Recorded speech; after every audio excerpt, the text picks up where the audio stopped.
Ассаламу алейкум, ардактуу көрөрмандар, жалпы кыргызстандыктар.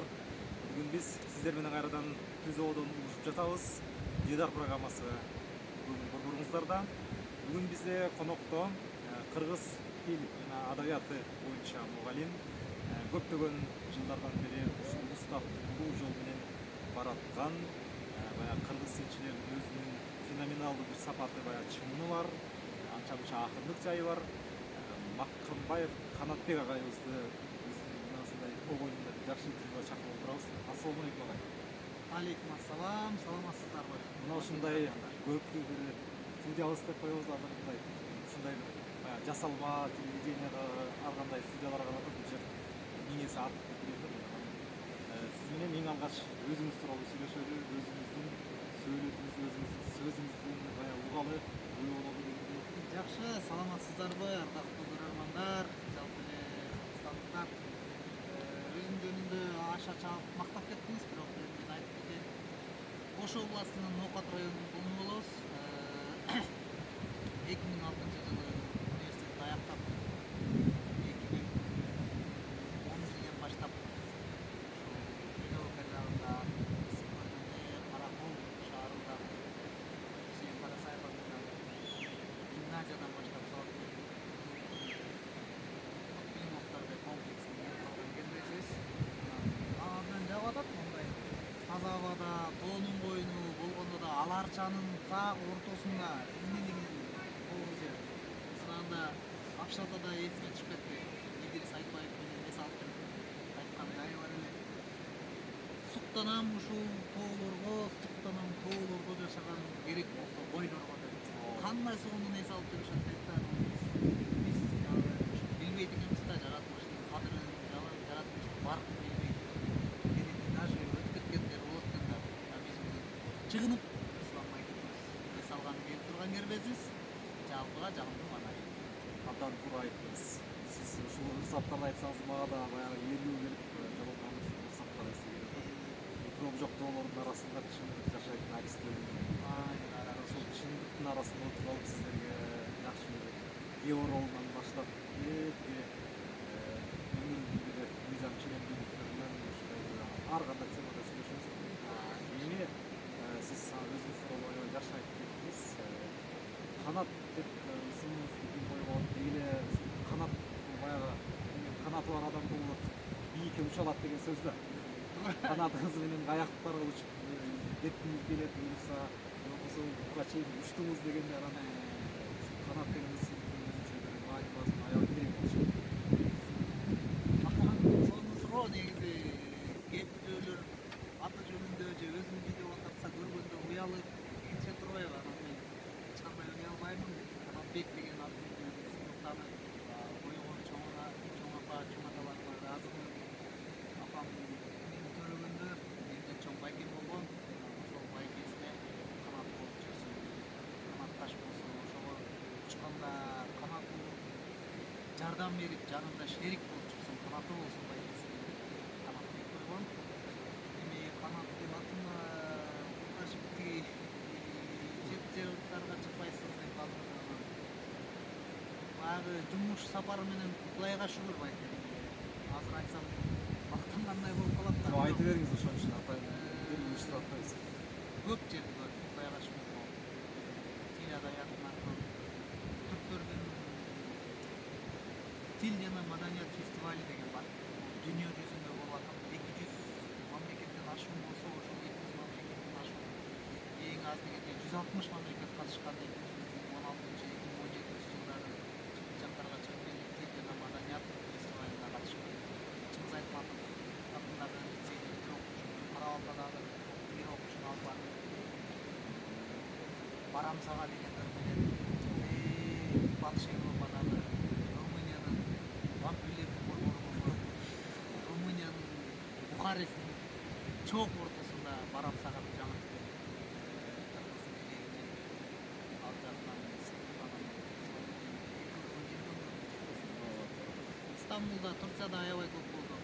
Турцияда окуп да көрдүм. Турциянын Турцияга арналган ыйларыбыз да бар. Стамбулда Ахметтин мечитине киргендеги эркүлөрдү айтпакчы. Казакстан эми Өзбекстан булар да мындай барган жерлерибиз баары жакшы. Негизи тил менен тил билген жакшы. Атапкы тил канча тил билсең ошончо кишисиң. Тил билсең билгенсиң дейт. Андан туура айтыңыз. Мына ушундай сонун бир шыбакалуу баягы Кудай Тааланын элчиси бул дагы болсо жазылган негизги тагдыр курулуштары эми айтсаңыз ушул жолго келип калышыңызга кээде кээ бир инсандар айтат жөнүгө келип калган дейт. Жөндөн жөн болбойт болушат да менимче.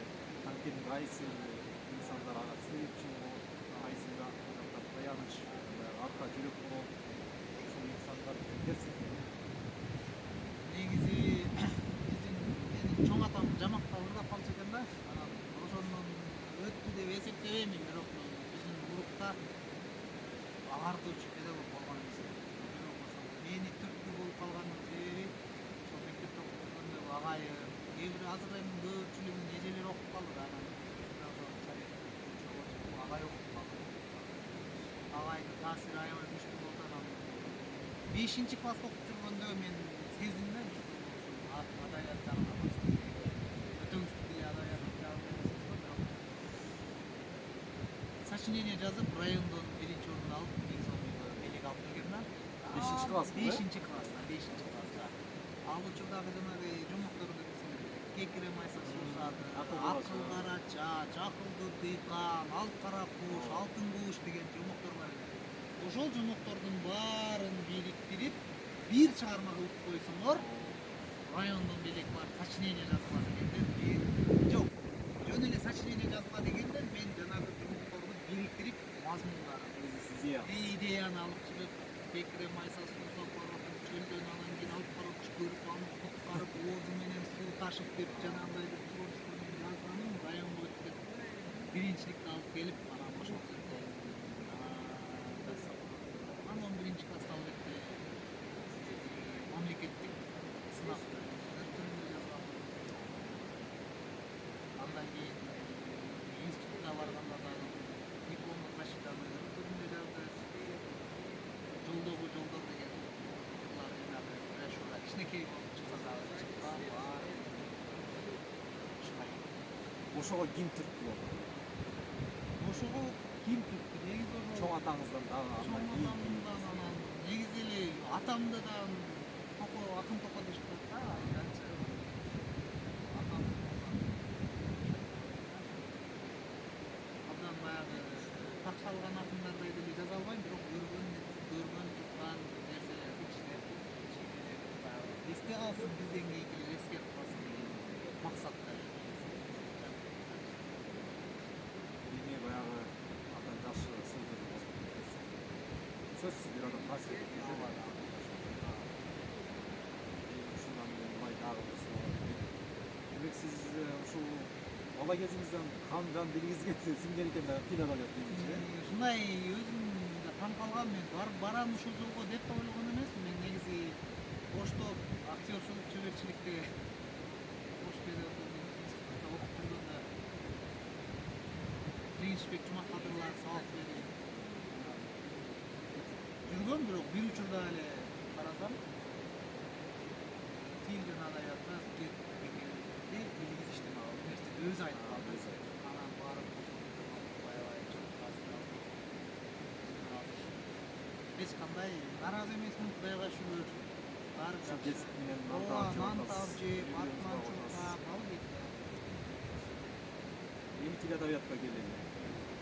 Мугалимдик жаатка келели. Мугалимдикке келели. Эң алгачкы сабагыңыз, эң алгачкы көзүрүмөр, эң алгачкы окуучунун өзү. Бул абдан сонунда, бул деген унутулгус нерсе да. Муну мен унута албайм, анткени азыр белгилүү 60 жашкасында эң таанымал саясатчы Садыр Жапаровдун баласына сабак берип калдым. Биринчи сабагым. Чиновниктин баласынан баштап. Караколдо орус класстарга кыргыз тилинен сабак берип, адабиятынан сабак берип, жайлуу тууралуу сабак өтүшүп калды. Сол сөздөрдү сабагым. Ошол жерде сабак берип аябай өзүмө да жагат. Сүйлөп, күйүп, жанып, ышып иттери деп анан бирок балдар аны да сезбей жанталашып жүрүп бизден алгысы келип турат да анан ошондо агай абдан сонун жараткылышты сүрөттөп абдан сонун айтып бердиңиз баары жакты бирок бир кээде ушундай эстен кеткис болуп калды дейт да эстен кеткис болуп калды анан сиз айтканча эми ошский диалект менен бардым эре дегениңиз мени унутпайм эми дейм анан Көлдө сабак берип атасыз. ысык көлдө сабак берип атам анан жапарак баласы Мен байкаган эмес. байкаган ал унутпайм да анан эч эсимден кетпейт анан ошону менен өзүм дагы абайлап калганда сабак болду бир жерде ошону менен бышап берсем такшалап жалпы ал ушуларын Карым-карштарыбыз. Эми баягы бул эң алгачкы кесипте сөзсүз оң жактары көп болду, бирок терс жактары деле болду болчу. Учурларыңыз болушу болот баягы. бир күнү жерин айта кетейин аябай сөз чыкты ушул жерде мисалы атемең алды согушта өлдү дегендей Болушарың жок дейбиз. болушар жок үйөр жок сага анан Чоңойдум кадимки, дос тууган алыста кимге эмне деп арызданышты билбейсиң директор бир четине муш коёт бир чети сабыш керек тууганың болгондо деп коёт анан ошол барып таштап кеткен баягы алтынбай карап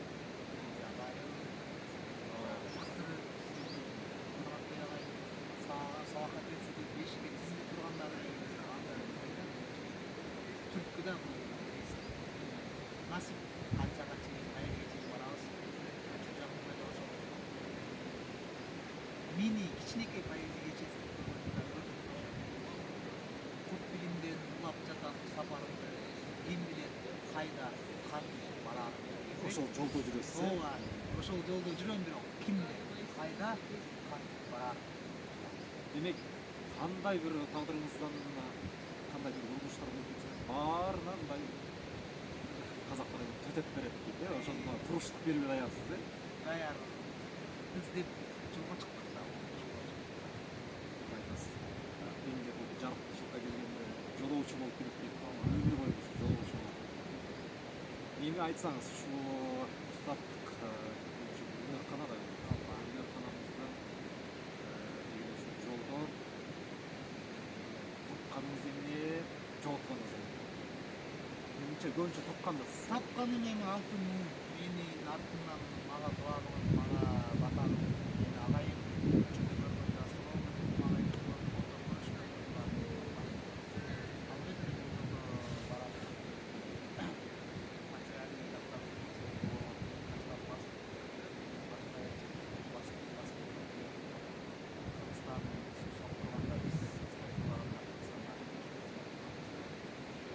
жаңы айтпадым ата алганда айланып баягы келечек умумга деле сабак болсо да биз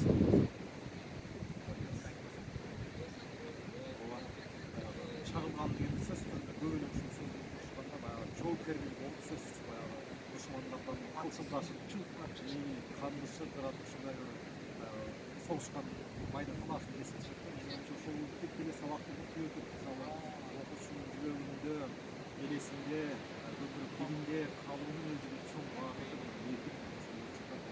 чагылганда ошол сөзгө тете болушу керек.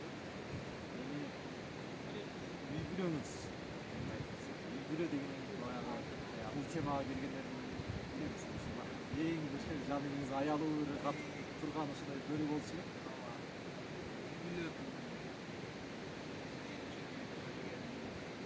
албетте жанагы шоу бизнестеги кишилерге үй бүлө кийин десе мен биринчи ишти коем анан үй бүлө деген эмес менде үй бүлө деген жок мусулман зат пайгамбар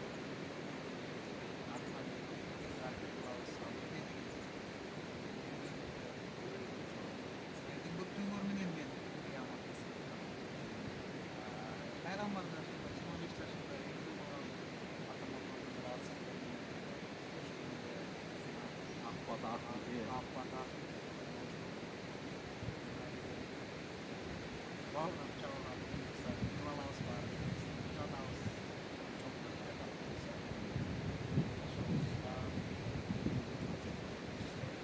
Ушул жерден баягы кызык сүйүүгө кайтпай калдым кызыгып кеткен суроо Үй. болот экен да. Анан сүйүүгө деле барбайм мындай ал турактагыдай. Негизгиси баягы жети дубанды арлап жүрөсүң. Кыргызстан тегерегинде деле жүрөсүң да. Анан оштон алдым деп атасың. Башка баягы кандай жаңылык деген нерселер жакшы жөнөмдөр бар эмес пе? Тоодон ашып, Чувашиядан ашып дегендей да. Ошол жактардан алууда башында ушундай бир пландар болдубу же болбосо кызыктуу окуяны айтып берейин аябай сонун албетте баягы тандоо учуру аябай маанилүү экен себеби бул башына келет. сөзүңүз баягы калай бойдок жигиттер болуп атат, кеңеш болот дейт.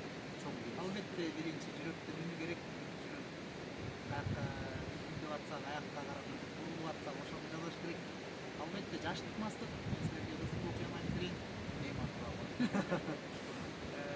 караколдо иштеп жүргөндө албетте деле жактырды насип тагдыр болбой калды жедебиздин жаралуу жүрөгүндө бастык дегендей албетте нече ырлар жаралды даамым каттык дегендей ошол кыз насип коштон буйрукту атам четтен каршы болду десем деле болот негизи ак сөөктөрдүн туулунан болчу да Искөй районунун акиминин кызы болчу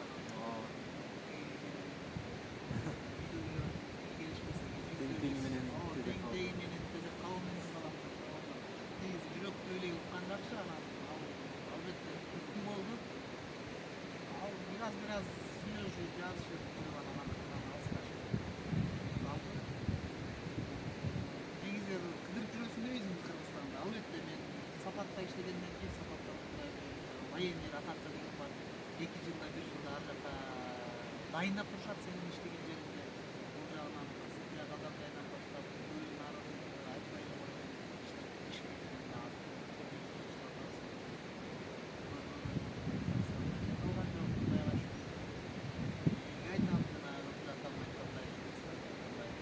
Оолордо жашаган бойлорго суктанып мисалга ойногула ушундай учур сөзсүз Бүгүн 2019-жылдын 19-август. Ушундай жакшы дата деп коебузбу. Ушул даталарда үйлөнүшүп атат. Биз Кудай таала насип этип ушул көзүрмемде интервью алып атам сизден. Эми дагы бир суроо кетейин.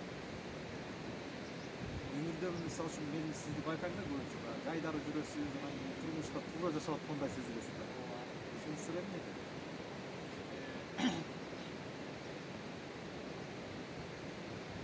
институтта окуп жүргөндө устатым Егемберди Эрматовдун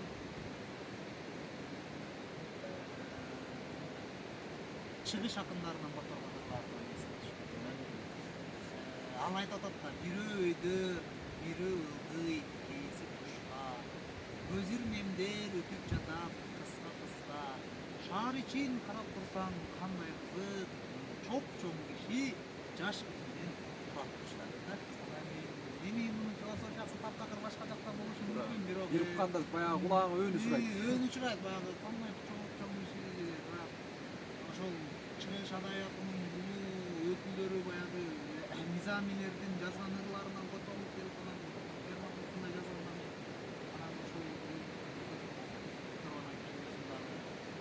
жашоодо ал мейли ал жерде чоң кичинекей кыз менен чоң киши турсун бирок бирөө өйдө бирөө ылдый кээси тушка көз ирмемдер өтүп жатат кыска эмне деген чакта көз ирмемди өтүп кеткичи жашап калыш керек да албетте эч кимдин өмүрүн калтырбай позициям бар күнү менен жашасаң бир аз болсо да Сиз ушул сөзүңүздү улайлабай чыгыш акындарынын саптарынан бул дүнүө түш деген ушундай бир сап көп. алар Бул өмүрдө кече баягы казак акыны Халкынан сайын бул дүйнө дейт, бул өмүр суроосу көп дейт. Жолу жок дейт. Суроо көп экен да бул да. Сурай бересиң да. Жолун эч ким айта албайт да. Негизи жашоо деген баягы көп айтат да.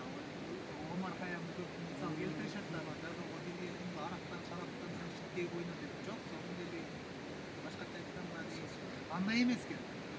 Күлкү менен да жашаш керек. Жок.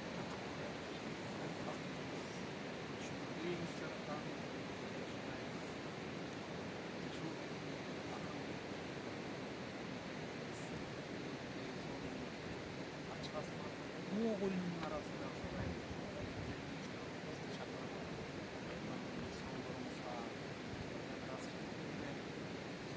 дидар программалар, дидар уланда берсин, алтын сөздөрүн айтып кетсин,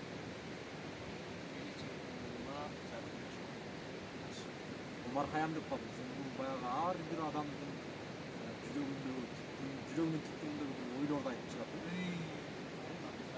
Биз уурчакпыз деп, жаратканга башырып, ойлоп берчү, баарын ишке ашырып деп. Ошол оюн бүткөн кезде сактаган, сандыгын акырын барып катып жашырып деп. жашоо бүттү баягы.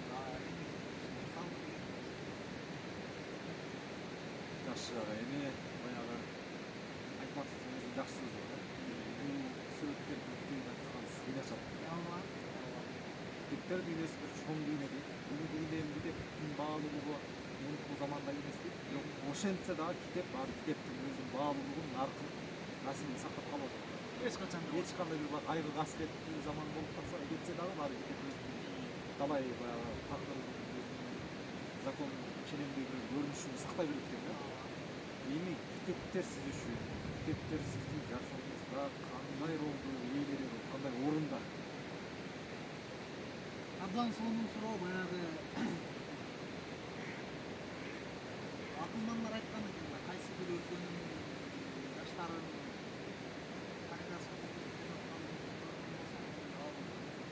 дагы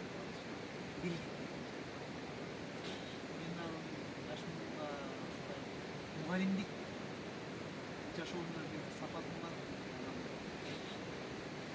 Келгилек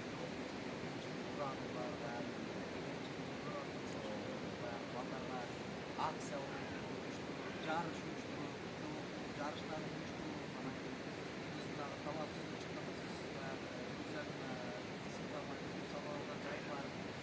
Мында коодай программа чачтата келген, суу коюнда окуп келген сала келген. Эмне деп карабайсызбы? Киши бул дүйнөдөн өтсө да, аны эскерип турса, демек ал адам тирүү. Баягы улуу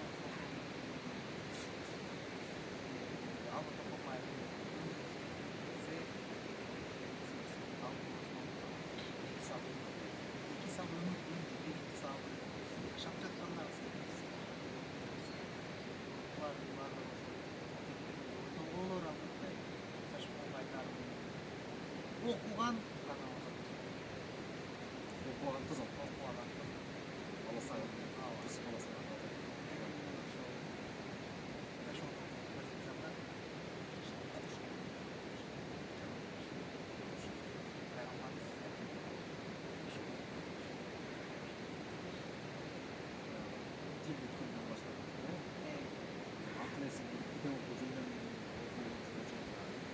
Бейитке чейин окуп аткан фильм алды. Эми орчунду бир омоктуу сценалар кетиресиз. Сатпайтын өзүнүн саптарында бар саптар. Эне чанбайт жана бул ишти кылса да. Ошол бир эки сап менен эненин ушундай биздин баягы пайгамбарыбыз саллаллаху алейхи вассаламдын бир идеалдуу адам катары терс сапаттар болбосо да, ошол терс сапаттар да биз үчүн идеалдуу да.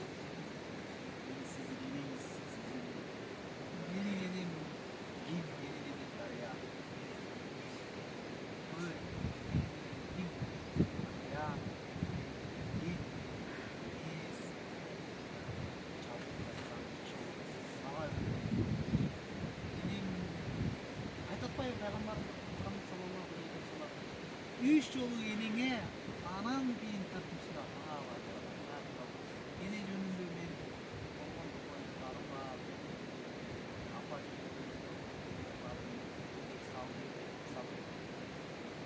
кагылайын менин кара көзүңүздү. Качан болсо энем менин дайыма баары килиш керек. Менден башкалардын дагы болуш керек. Жакшы айттыңыз. Муз океанына барып калсаң дагы Сибирде жакта жүрсөң дагы кайсы жөнүндө жүргөн?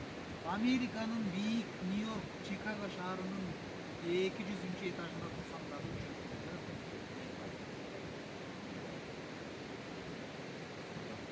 Кыска нускасы жакшы жооп болду. Орчундуу темалардын эле баягы салынбай. Мына ушул биз азыр жарым саатта болуп калды ошондо маек кешибиз. Маек кешип атабыз. Кол менен сүйлөшүп атабыз. Сүйлөшүп атып баягы өзүбүздөн рахат алып атабыз. Баардык ana shu bizga eng chiqib kelgan til sinovchi. Til менен тил аркылуу өсөсүң, тил аркылуу өнөсүң дейт да. Til деген эмне? Тил аркылуу биз чын эле өсө алабызбы? Тил досуң да болушу мүмкүн, тил душман да. Жолбосо устабасаң айткандай, тил астан аяр турат старттан. Байкабасаң өзүңдү да Жаман. албетте тил деп эле ар бир ар кандай жерде сүйлөгөндө жок болот. Андан тышкары тилдин кереметтерин айтып өтө албайсың.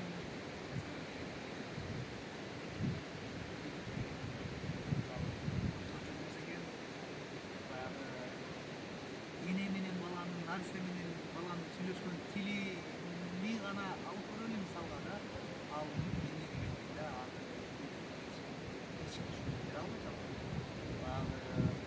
наристе эркелеп, ыйлап же наристе ар кандай үндөрдү чыгарганын эне сезип турат.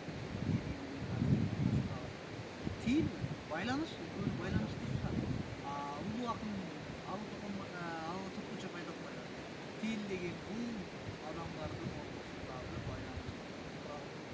Ал же башкака албетте уруштун артында да тил турат. Тынчтыктын артында да тил турат. Тынчтык болсо Батнакай тилинде, Бал тилинде, Ширин тилинде Siz менен 365 күн иштеп жүрүбүз бир жылдан ашык.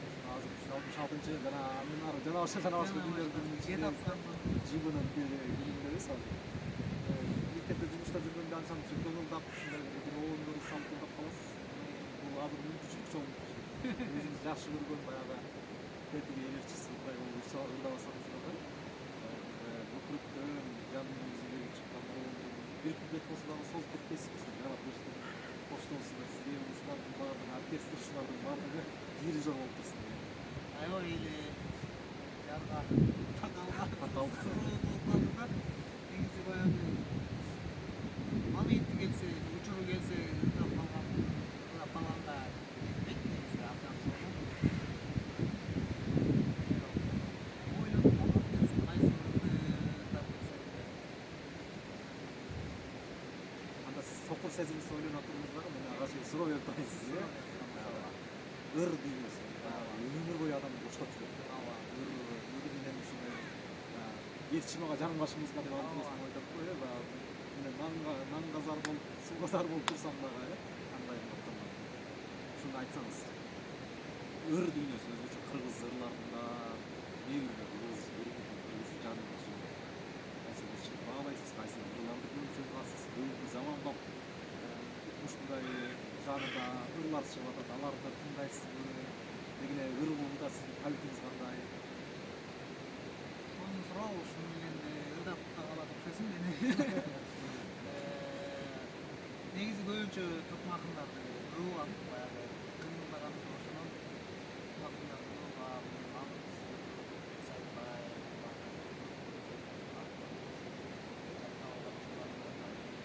эстрадага келе турчу болсок, албетте Кыргыз эстрадасынын король деп койсок болот. Бекболдиевди. Мунун тарыхы да бар да өзүнчө, мен айтып берейин. Ошондон 5-6 класста жүргөндө иши баягы 4-класста жакшы тил сөз чыкпай калган учурда атам каке кел сенин сүйгөн ырчың чыкты. Бокборбиев чыкты, Бокборбиев деген. Ошентип менин тилим келбей ошентип экен да, анан баягы Эркемай деген ырлары, Эркинай деген ырлары, анан кийин алуу деген ырлары, булар кичинекей балам сыйлап алган. Жаштардан Атабек ырларын жок дебейин, баалайм. Башка да бар.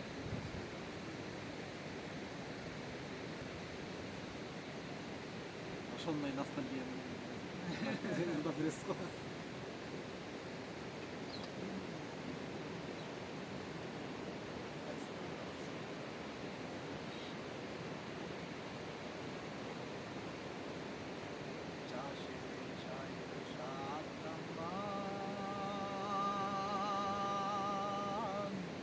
Алыста сапар аттанған, кыймылдап поезд баратсам эй, кыдырып көздөн жаш тамган,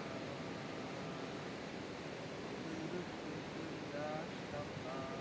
Булар эми деген Кубанычтын гана жаштары тамган болсун. Ашкала айтылуу керек. Ыздырдап атканда бир нерсе байкап атам, баягы адамдын жаш өткөн сайын салмактанып катып оор басырктуу мүнөз күтүп дегендей, каада күтүп 30 жаш аркы узап, 30 жаш жакын сезимдер кандай? 11-август күнү толдук 30га. Балыкулайттан 30 жаш келди, мына краш. Кече гана да жок эле. Кайдан чыкты? Кайдан чыкты? Бүгүн 30 жаш тарабыз. Тушунабыз. Акылга келип алып барып качабыз. Келесиз. Кудай буйрса дагы мындан 4 жашка